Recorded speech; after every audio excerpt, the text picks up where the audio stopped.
Once a couple was asked how they managed to stay together for 65 years, and their response was actually quite unique.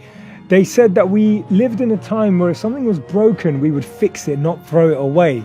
And we find that some people treat relationships like video games. First of all, they start by playing them, and then when they get bored, they quit.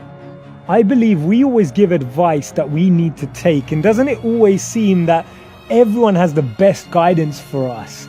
And we receive advice from our friends. We analyze and observe relationships on television and in real life. We dream about what it would be like to love as they do in the movies. Love is promised on countless dating sites, and every year you can count on a song by Taylor Swift about a love story where everything has changed, but it's still sweeter than fiction, and you are still in love.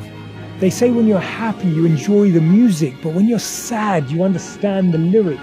See, the challenge is that we're meant to love people and use things, but today we use people and love things.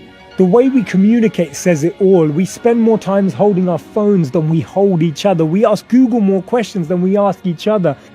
A lot of problems in the world would disappear if we stopped talking about each other and started talking to each other. If we didn't just share all our issues with everyone but talked one-on-one, then we could actually strike up a connection, strike up a conversation, strike up a discussion, a dialogue that helps us solve the unsolvable problems, the challenges that we're dealing with on a daily basis. When you're young, you say, I love you because I need you. When you grow up, you realize I need you because I love you. And this is what happens when two people who understand themselves come together. They actually are able to enhance each other's potential. See, relationships are not about compromises. They're actually about empowering the other person to achieve their goals, helping them grow to become the individual they deserve to become, that they can become. And therefore, it's not about our selfish motives. It's not about what we want. Relationships are not about us. See, what usually happens is that two people come together to complete each other. They come together and they depend on each other. And this dependence leads to a drain. And this drain leads to more pain and insight into what it feels like to constantly have someone who depends on you for everything. That starts to create a barrier or a bitterness between the two individuals, where actually one starts to feel that they're actually carrying the other person the whole way through.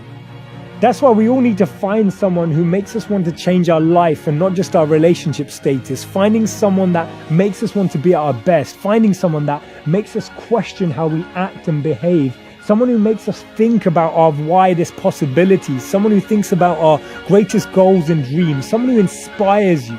Someone who inspires you to make a difference in your life and the life of others. You need to go out and find them.